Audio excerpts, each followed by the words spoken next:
Hello. Coming to you live from a pink bathtub.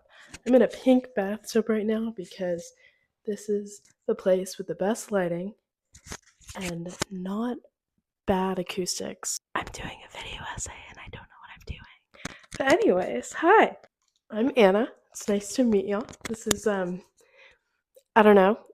I'm just going to post this and see what happens because genuinely this information has been leading me into, I feel like Alice in Wonderland. I feel like I'm going down the rabbit hole of this crazy, crazy industry. But I love it because you know what? First things first, I'm from New Orleans. Okay? That's one thing about me. I'm born and raised in New Orleans. I lived out of state for like 4 years, but I'm back, baby. You know, they miss me so much. I just had to come back. I'm just that girl. I'm just that girl. Anyways, I'm a girl from New Orleans and I love movies. And I'm really annoying about seeing things that I know in movies. Like I'll see an actor and I'm like, oh, that one's in Degrassi. He's in Degrassi. No one asked. And I'm the same way about seeing like different filming locations that I've actually been to. Or going out of my way to go see where things are filmed. An example of this would be when I was in London a couple years ago. And the first thing on my list I had to go see where Bridget Jones lived. I had to go see her apartment. I just had to see it for myself. It's not an apartment, it's a bar, but that's okay. I've known it my whole life. I've known that there are movies that are filmed in New Orleans. I just didn't know how many and why. The reason why. There is a reason why. There's a lot of things that are filmed in New Orleans because Louisiana legislators, 2002, came out with a tax incentive for the film industry, basically making the tax credit lower than like Los Angeles and New York, where like the big film is going on, you know. It brought like a huge boom of industry into this town and it's so cool. So much so they're calling it the Hollywood South, which is crazy. You would think Atlanta is the Hollywood South because everything's also filmed in Atlanta for the same reason. For tax credits. It's money. It's just money. People just want to spend less money. So yeah, no kidding, people are gonna want to film here. You might be asking, hey Anna, who cares? Why do you care so much? I don't know. I just think it's cool. I like knowing where things are made. I like seeing and going there and being like, "Oh my god, Brad Pitt was here as a vampire." Like that's so cool. Like are you kidding me? Y'all don't get giggly. I don't know. I'm just a nerd. I do think it's very interesting how they perceive New Orleans as a city cuz it's we got a lot of stereotypes going on, guys. New Orleans isn't all Mardi Gras and voodoo. We're so much more. We're that and more. Come on. I also just think it's funny when they try to make it not like New Orleans. So that's why there's two separate categories about how we're going to go about this. It's things that are filmed and set in New Orleans or the southern Louisiana area. We'll get on the boundaries of New Orleans films later on. And then things that are filmed but not set in New Orleans, guys. This is not New Orleans. We're actually in New York City. And guess what? There's subcategories. I've been doing research. Our first category is New Orleans. Babe, is this your first time? Did you come during Mardi Gras because you thought it'd be fun and then got really overwhelmed because you went to the French Quarter for the whole weekend?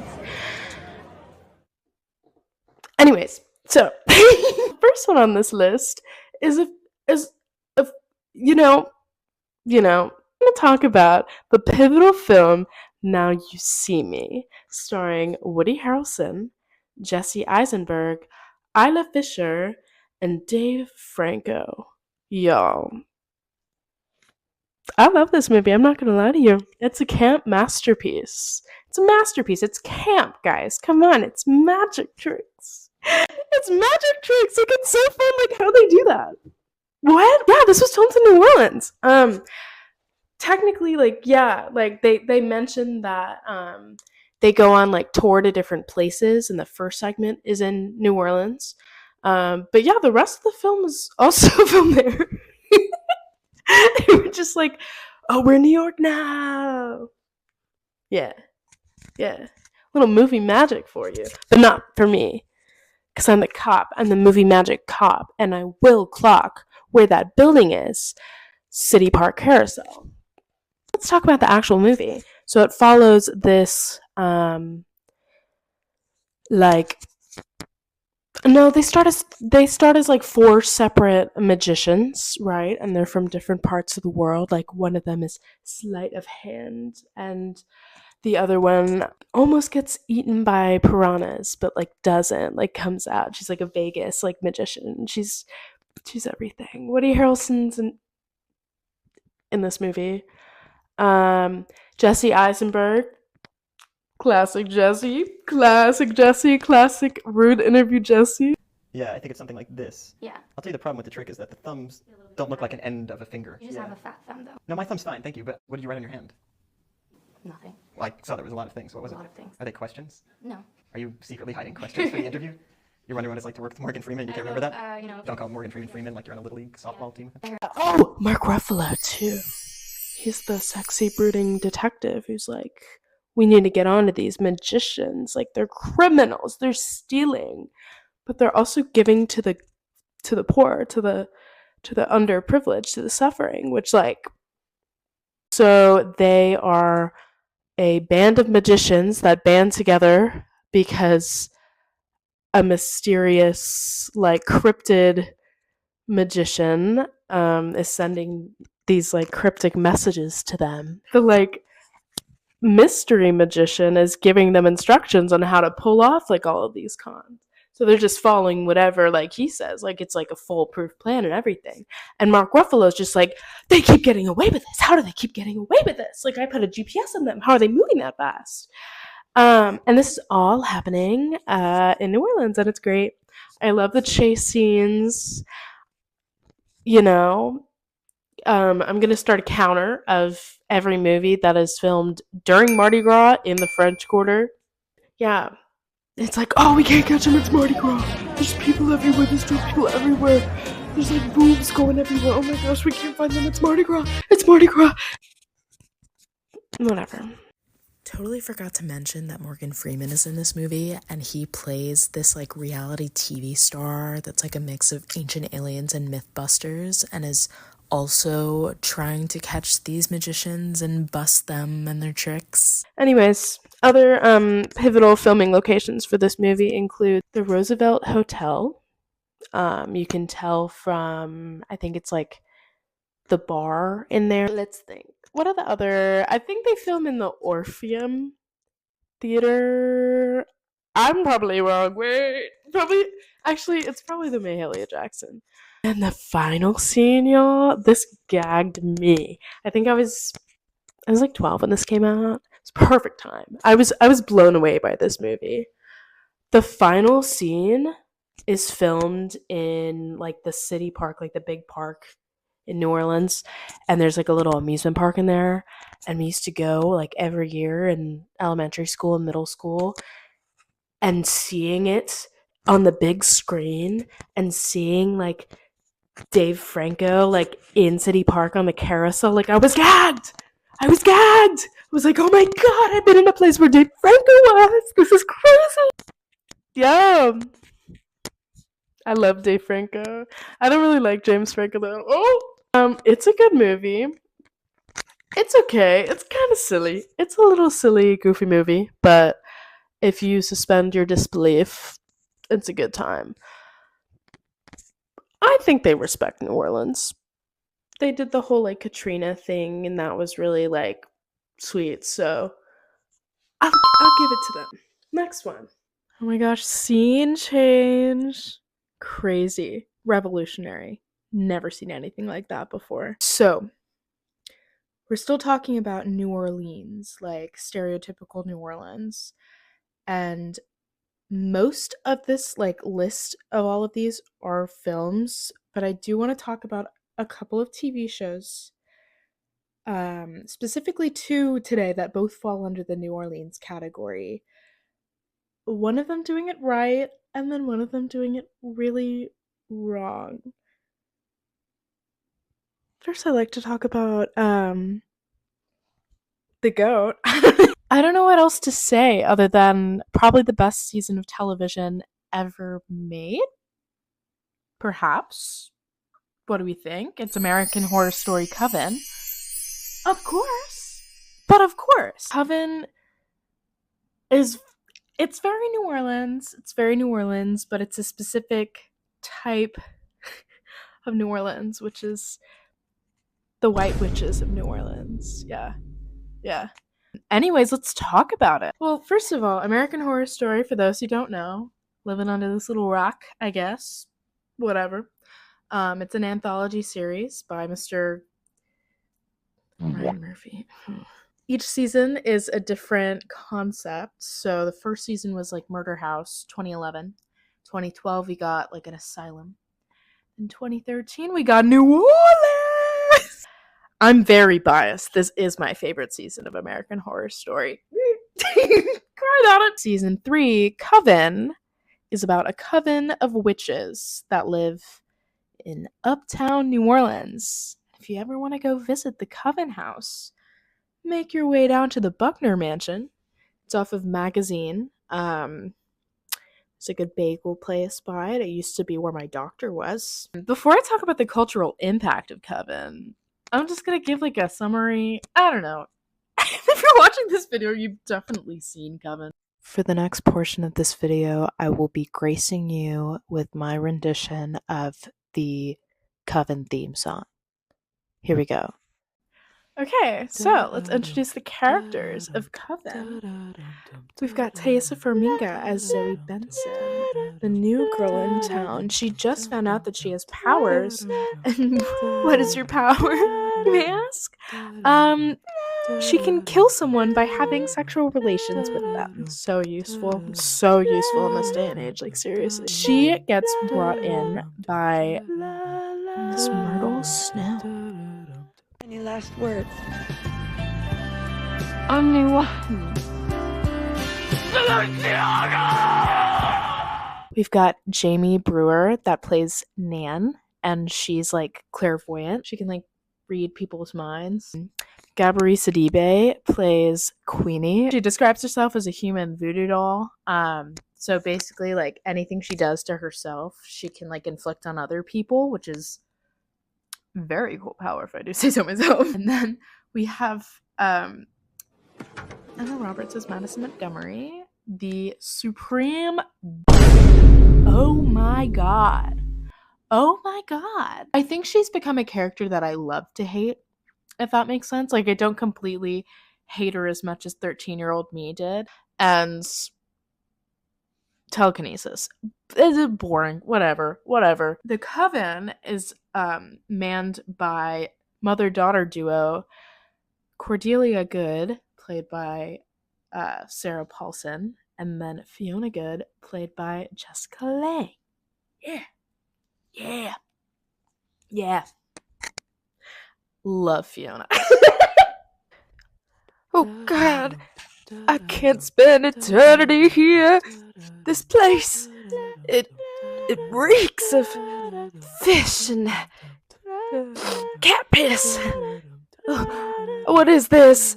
Natty pie! Anyways, so the Coven has a problem, right? Lately, there just haven't been that many witches because with the age of like modern culture and social media and stuff, it's a lot harder to join a coven, to be discreet about witchcraft. For example, outside in like Lafayette, Lake Charles area, there's a woman who can resurrect animals. Radical religious environment that she grew up in ridiculed her and called her a witch and burned her at the stake.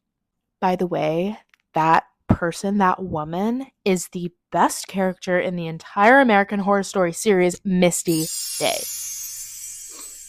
I love Misty Day. She changed my life. She definitely changed my brain chemistry in there. Introduced me to Stevie Nicks. I should have known about her earlier, but that's besides the point. Because of her, I'm a different person, and I just want to thank Misty Day for that. I just love her. She's my favorite. Anyways, so she brings herself back to life, and she joins the coven. There's also a whole different sector of witches that practice voodoo, ran by Angela Bassett playing Marie Laveau. Crazy. Marie Laveau is such an interesting, like, New Orleans icon, I guess. She was a voodoo priestess back in the day, and you can still go visit her grave on one of our cemeteries. Try to go recently, and you have to be part of a tour to get in. And the tours were closed that day. Back in the day, back in like the 1820s or whatever, Marie Laveau kills this woman named Delphine Lalaurie. Now, this is a very real person that existed. Yeah, Delphine Lalaurie is a real person. Her house is, I think, off of like Royal Street, maybe. You can definitely go and visit it. It's really horrifying and freaky just feeling the vibes around there. She was torturing slaves in her attic, and no one knew about it until her house burned down, supposedly started by one of the slaves. And the firemen came upstairs and found this like awful scene. The original house isn't there, but you can go see what they rebuilt over it. And Delphine Lalaurie was never to be seen again after that. The bitch went free. When I was younger, before I watched Coven, I would read New Orleans, like, scary stories like that, like true stories, like the Axeman murder and stuff, and freak myself out before I went to sleep. It was like my creepy pasta, but it was real. Historical pasta, yeah. It's just such an interesting season. I forgot to say that Evan Peters is in this too. I love Evan Peters. Oh my. And his character's such a sweetheart. He plays this guy named Kyle, which should be a red flag, but it really isn't, because he's a sweetie. So he gets a little weird, but he's still cute, and I love him. And knowing that Evan Peters was just walking around in my city just made me so sick to my stomach as a tween. My good friend's older sister, back when they were filming Coven, it was like the Coven house was right across the street from her school. And so her and her friends walked to Starbucks during a lunch break, and Evan Peters was there. I met Evan Peters at a Starbucks. And then a couple weeks later, they go to that Starbucks again, and he's there again. Imagine how upset I was when I went to that Starbucks and I didn't see Evan Peters.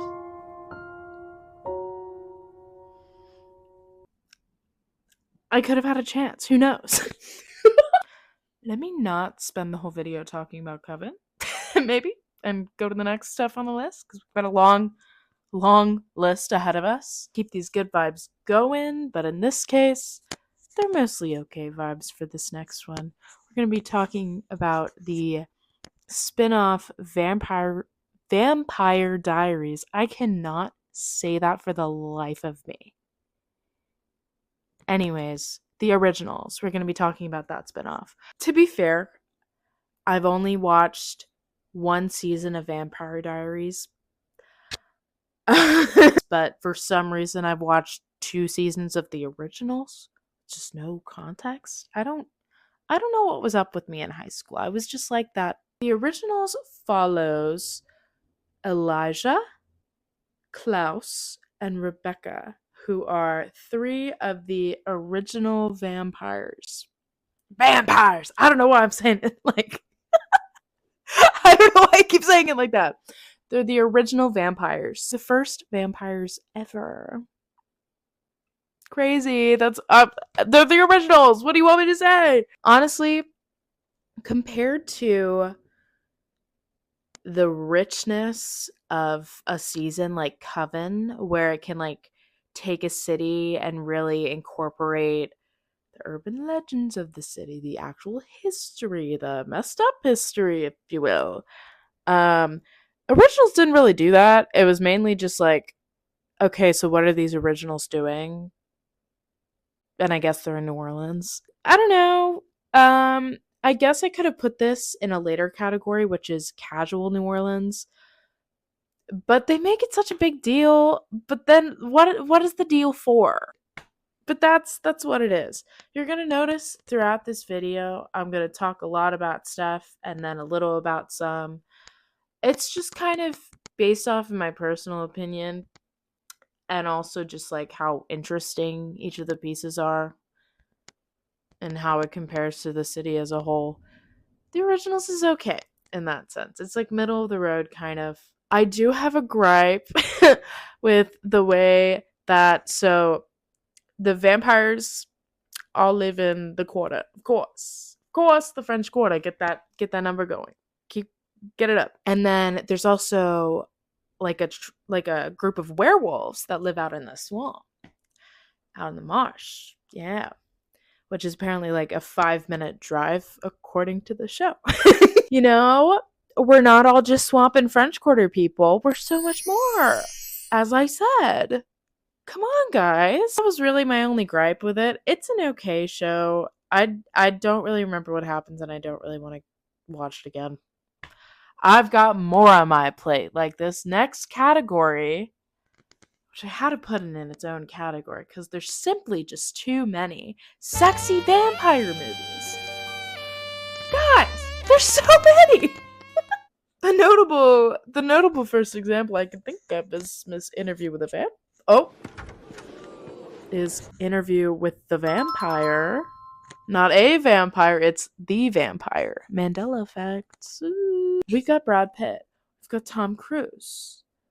We've got Mr. JD from the Heathers. We've got Kirsten Dunst. We've got Antonio Banderas. We've got a stacked cast here, people. And this movie's crazy.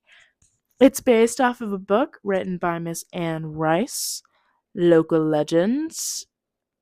Love my Louisiana authors. So it was a movie in 1994. We're also going to talk about a little of the TV show as well. But the movie just has all the general plot, so I'm just going to explain the movie first. So, Louis, played by Brad Pitt, is a plantation owner! Brad Pitt is a plantation owner, notably Oak Alley Plantation, if you like visiting plantations. Doesn't like his life. He's just like, ugh. Wife's dead. Kid's dead. Probably yellow fever. Knowing New Orleans. I always got yellow fever going on, you know. Yeah, just wants to gamble his life away out in the Quarter. As you do. Who comes after him but Lestat, played by Tom Cruise. This gay little vampire just comes in and is like, maybe some of that. But not as food, as a lifelong companion. So he turns him into a vampire against his will. And he gets pretty pissed about that. I would be pretty pissed about that if I just found out I was a vampire now. I'd be pretty moody and gloomy and like, what am I doing with my life? Like, I have to feed on actual people now. He's got the Edward sense of sympathy and guilt and stuff. Typical vampire stuff where Lestat's just like, yeah, just go on and eat anyone you want. What are we gonna do? We can just eat them.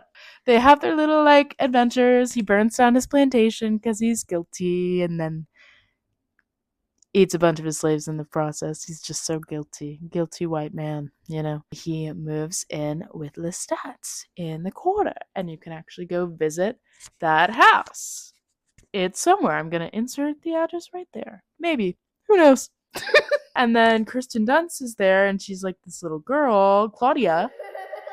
and she's dying of yellow fever, and so they save her by turning her into a vampire. So it's like a little kid vampire, and I always think those are the most interesting types of vampires because they might be like 8 or 9, but inside they're like 500 years old, and they're angry because they can't grow up. I would be angry too. That's why I've like always felt so sympathetic to them. It's just so interesting. And so yeah, like the rest of the movie plays out, it's just like them living their lives as like a vampire family throughout the years.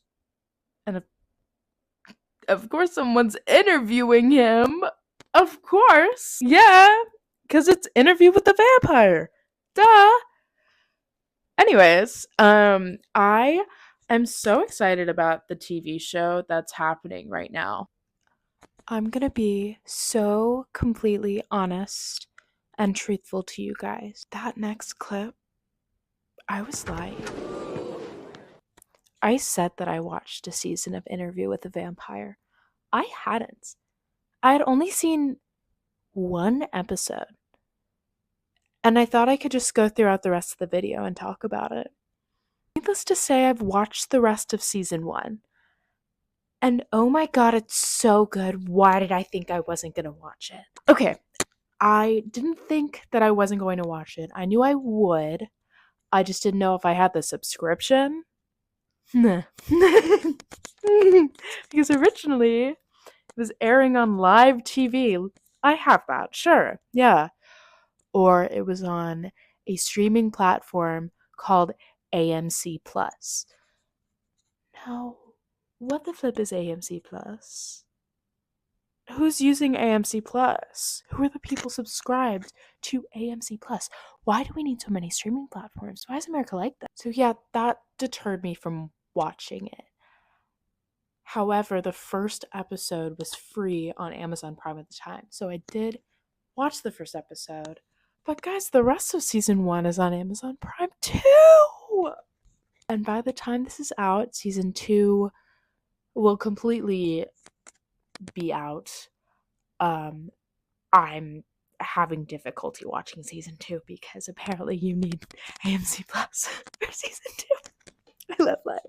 Anyways, this is not what that video is about. I think I like it more than the movie, honestly. Key changes, right? Instead of Louis being a slave owner in like outskirts of New Orleans, he is a Creole man in like 1917. Y'all, you don't understand how excited I was over this. And now that I rewatched that first episode, it was like a while back where I first watched it. I appreciate it a lot more because I picked up this book at a little bookstore a couple months ago called Empire of Sin. And it's about it's kind of like true crimey. It's about the rise of a district in New Orleans called Storyville. Storyville existed because essentially there was a lot of debauchery happening in the city historically. It's always been like this. And the mayor was like, guys, we gotta clean this up. Like, this can't just happen everywhere. Come on, guys. So they were like, wait, what if we like make a little space behind the quarter where like everything's legal and you can't do it anywhere else, so you could still make money off of it and drive the economy? And they were like, yeah, say less, let's do that. And it did drive the economy. They were right. There's a real historical figure in the show too, Tom Anderson. And Tom Anderson was one of the leading figures of the creation of Storyville. He was deemed the mayor of Storyville, if you will. He had a big bar there that was really bright and shiny, according to sources. And it's also where jazz music came to be. So, really cool. Really fun historical fact that it's included in this TV show. Because Louis owns, I don't know if I could say this, a house of promiscuity. Yeah, I like that. Yeah, he owns one of those houses. So he's like a richer man. And then when like Jim Crow laws really start to take place and be implemented, he loses his property, dude. It's not cool. Boo Tom Anderson. He sucks, yeah. I fear that the time difference really makes this show. One of the things that makes this show, because let's be honest, the casting and the characters make this show so cool that they made him a Creole man, because I don't see any Creole people really being represented in modern media at all, especially the status that they had back in the day in 1917. Creole people historically were allowed to have land, have property. Their ancestors are basically the pioneers of New Orleans, like the people that first founded New Orleans. Because we've got some Spanish, we've got some French, we've got some Spanish again, we got some French again, we got English people, but they kind of suck, not gonna lie. Yeah, they were flourishing during this time. They were owning mansions. The Louis family actually used the Herman Grima house as Louis' family home, and that was actually historically owned by Creoles in real life, y'all. We're getting the historical accuracy that I've always wanted and desired. Thank you. Speaking of houses, Louis' house is the Gallier house. Oh my god, I didn't even talk about the characters yet, y'all. They did them so right. I'm not even gonna lie. The actor who played Louis, fantastic. The actor who played Lestat got me a little hot and bothered, I'm not even gonna lie. And the fact that they finally made it gay, cherry on the top. Cherry on the top of it all. Like that. And I do know that Anne Rice did make them gay. But the movie wasn't gay. It needed to be more gay. And that's what the show did.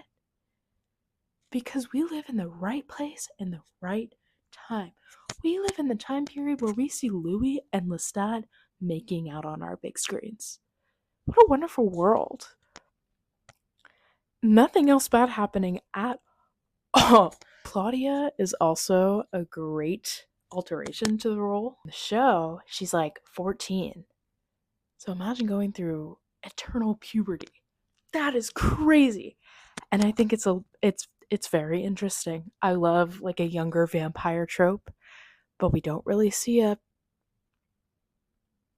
like tween vampire. You don't see it because it would suck. Are you kidding me? I feel for Claudia. I really do, because she never gets to fully grow up, and all the guys that are into her are pervs. She brings the angst though. It's great. I heard that they changed her actress in the second season, so I'm interested in what that will do with the whole dynamic. I'm very excited about season 2. I really hope it pulls through. I just think the show is great, and it does the city justice. Not even gonna lie to you. I'm a proud New Orleanian after watching that show. I was like, yeah, that's really all I have to say. Y'all go watch it. Come on. This next one is kind of a stinker. I hate to admit it, guys. It's a stinker. This one's actually fairly new. I didn't know about this until a couple weeks ago, actually. My boss told me that they were filming some movie down the street from where I work, like maybe like a year and a half ago, and I was like, oh, what movie? It's Renfield. Renfield is a Nick Cage Dracula movie. Like a modern Dracula movie with Nick Cage and Nicholas Hoult. Tony from Skins. Oh my god, Tony. This is a weird movie. I wish I liked it more than I did. More than I do. I wish it was better. It's okay. Honestly, my main gripe is Awkwafina in this movie. I don't know if it's just her or the character or her delivery of this character. It was just boring and flat, and it was just like, I don't really care about you as a character, and you should care about the characters, because Nicholas Hoult in this movie is such a sweetie. I really like this, and I think that's what saved the movie for me.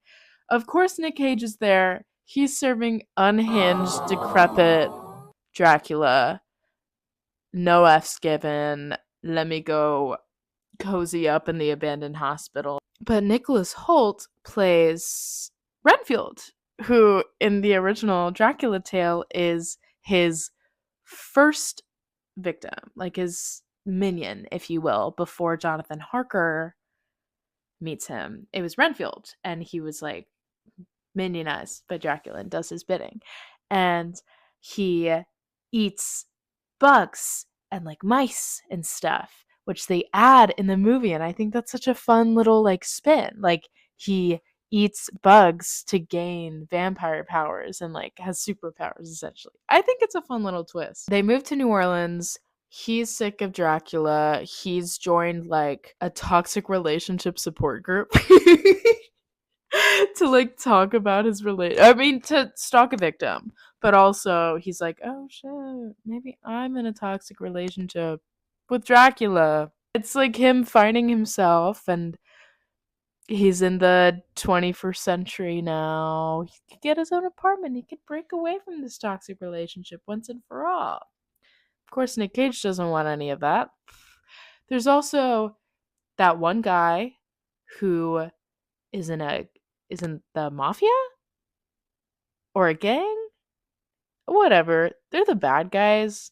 They're an okay bad guy. Like, that's the thing. Like, all the other characters besides the main two are just kind of like one note. Like I said, like Awkwafina's character was super flat, and I think she could have been interesting, but just the way that she delivered the lines was the same. Every single thing that she said sounded the same. And it wasn't even like her doing like the Awkwafina bit. It was like her trying to be like an actual like character. It didn't work. I really like this one scene where Awkwafina's on the phone with her sister, who's also a cop, and is like, oh, let's meet up at the rendezvous point at Cafe du Monde, which is the most undiscreet place to go. Like, great, yeah, rendezvous. And so they cut to them at Cafe du Monde. It is not Cafe du Monde. No. It is the balcony above like an amphitheater that's across the street from the big cathedral, but like right next to Cafe du Monde. But instead of that, they're filming on this balcony. Like they just put a bunch of tables and chairs and made it seem like it was Cafe du Monde. And I'm just like, why? To have the shot of the cathedral in the background? Like every other family that comes and takes a picture in front of it. Like, it was just weird. It was a weird choice because I know it can be done. You can film at Cafe du Monde. Woody Harrelson did it. What was the issue? It was weird. Anyways, yeah. This is stupid.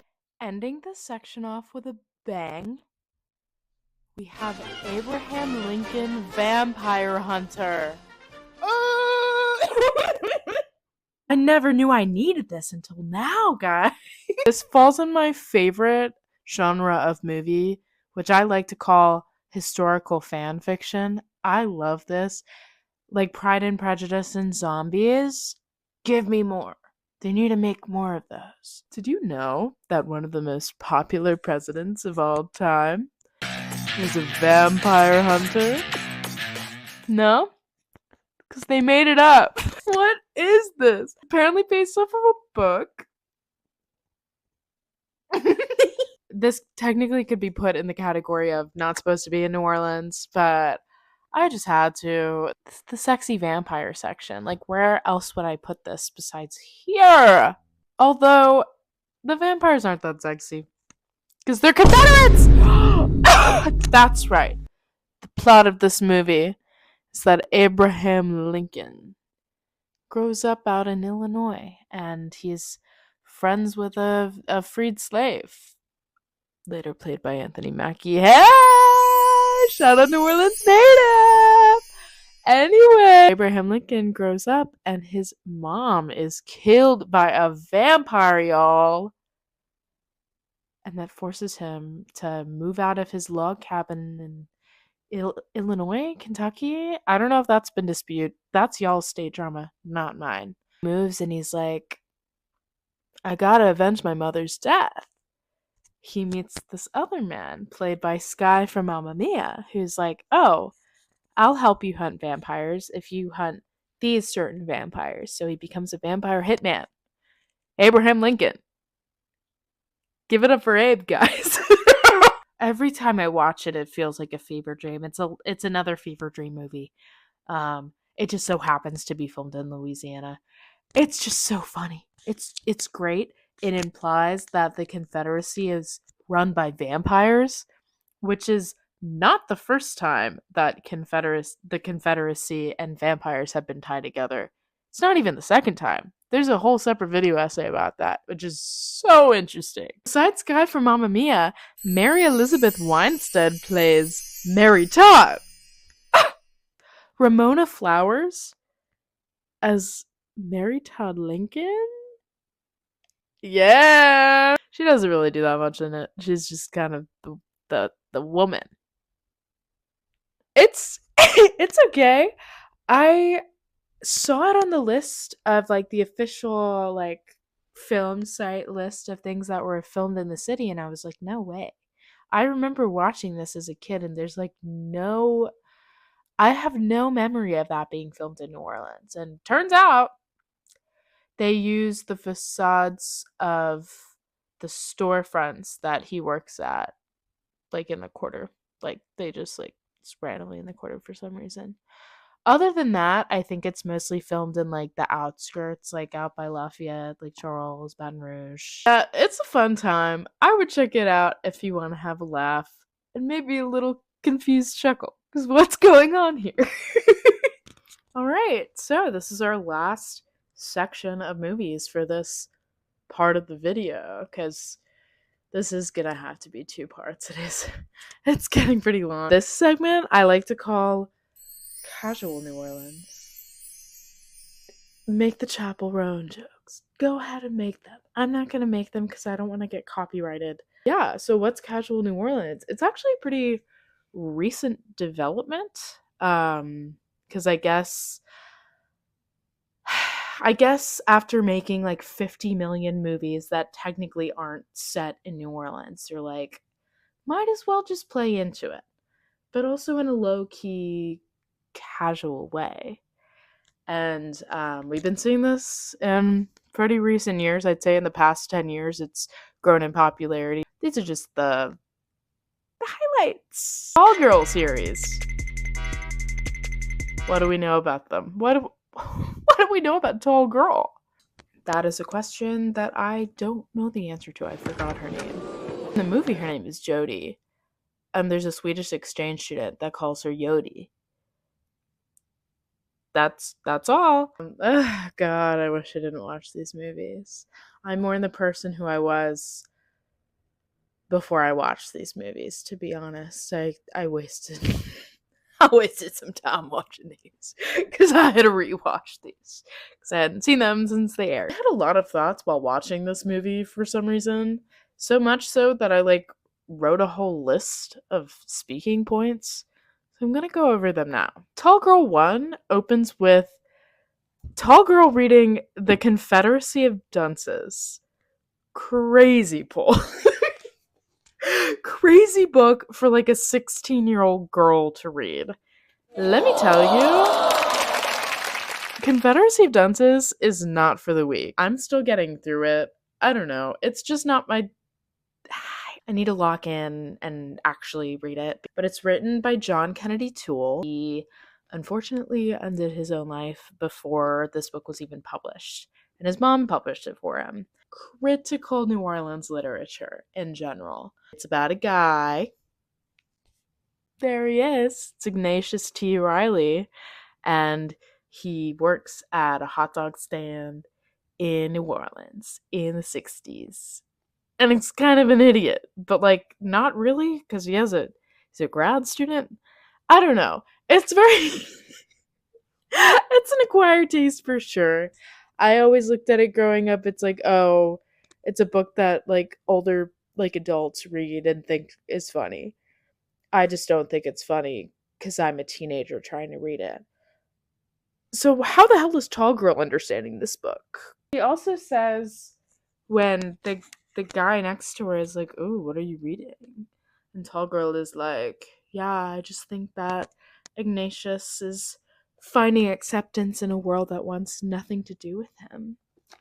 He's just like me because I'm tall." What? What? Anyways, Tall Girl's just like, "Yeah, I'm tall and I'm the worst. I'm actually the worst. I am ugly. I'm a monster. I'm tall. Have you ever seen me not tall? No, because that'd be weird." I don't know. That was the Jughead monologue. What is the Tall Girl monologue? And all the people out of school just pick on her. We all live in like these bougie uptown like St. Charles Avenue type houses, like garden district houses. And it's like, Tall Girl, you should not be worrying about this. Like, you are not oppressed. I get you're tall. You live in the garden district. Shut up.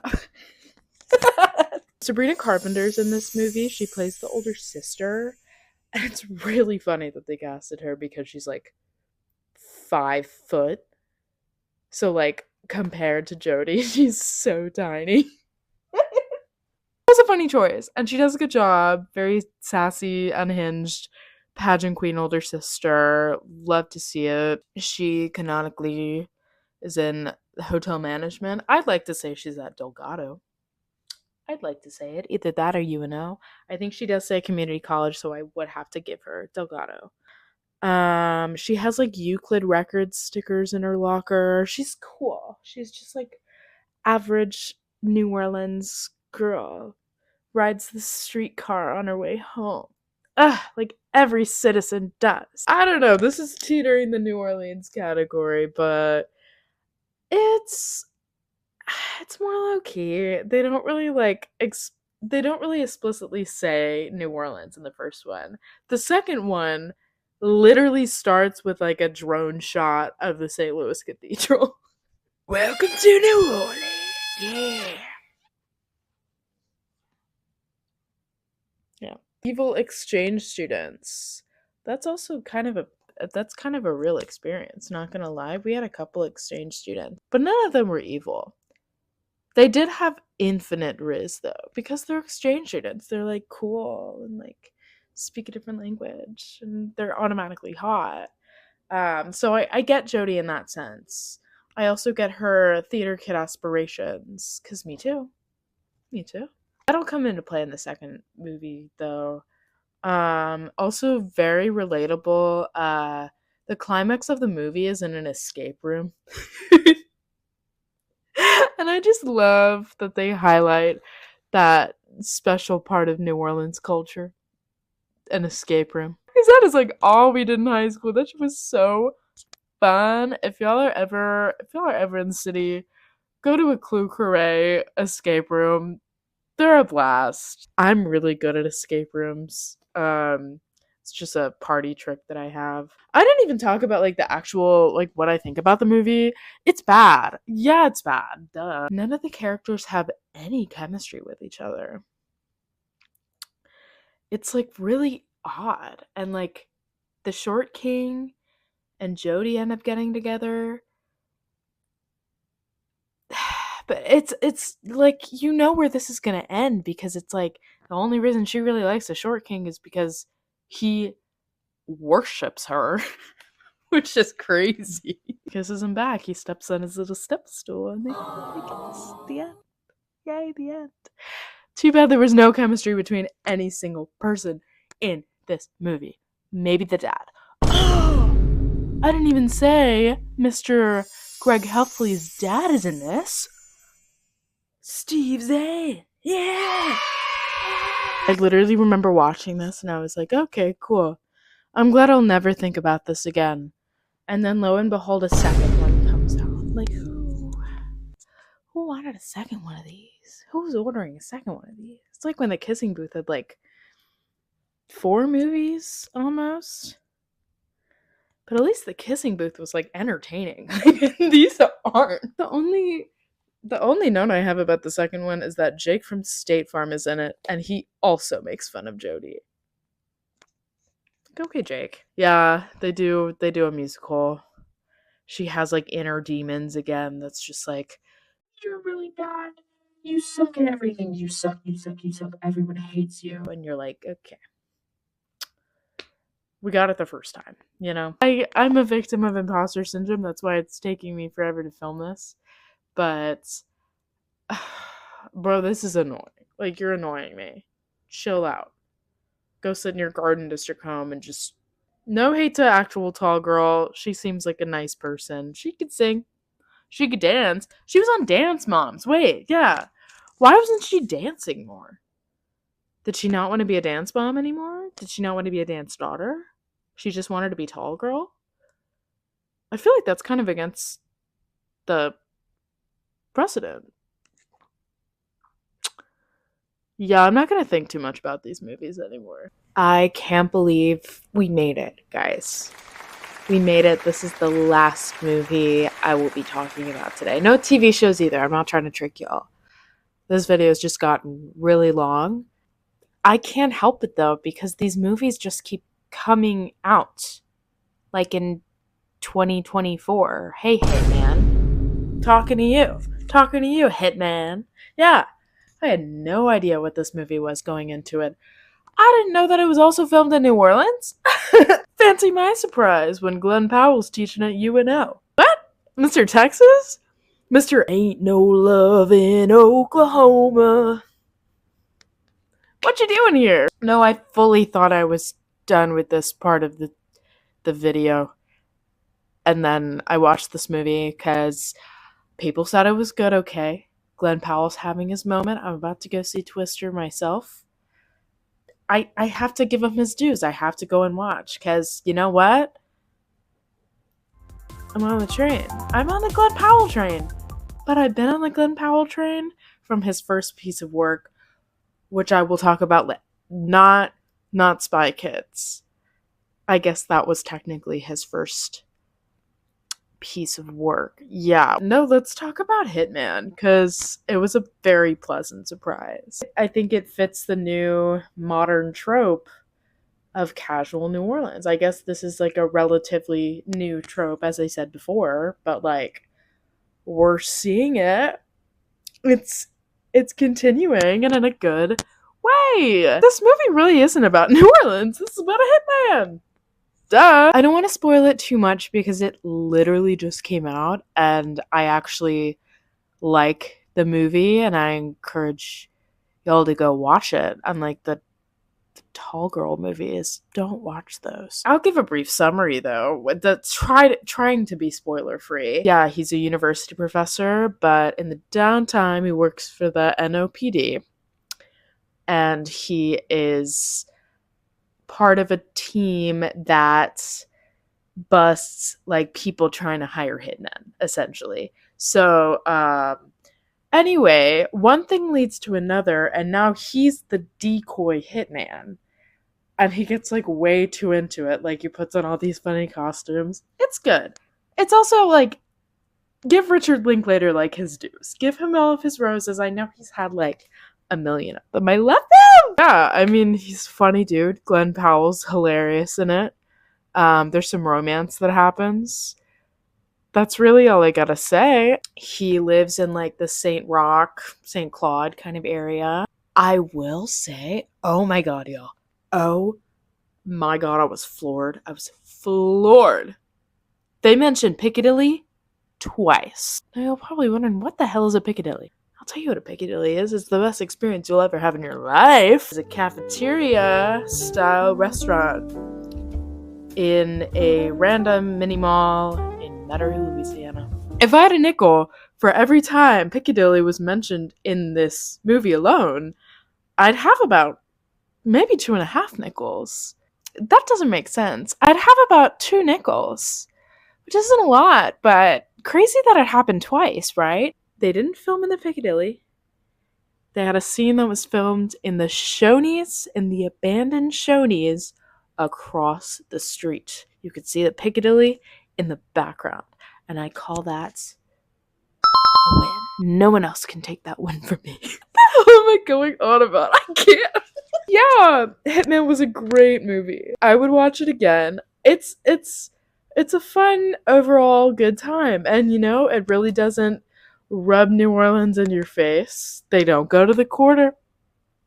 And it's not even Mardi Gras. Isn't that crazy? Crazy how movies can just be made during any other time of the year. Anyways, I think this is the end of part 1 of this video.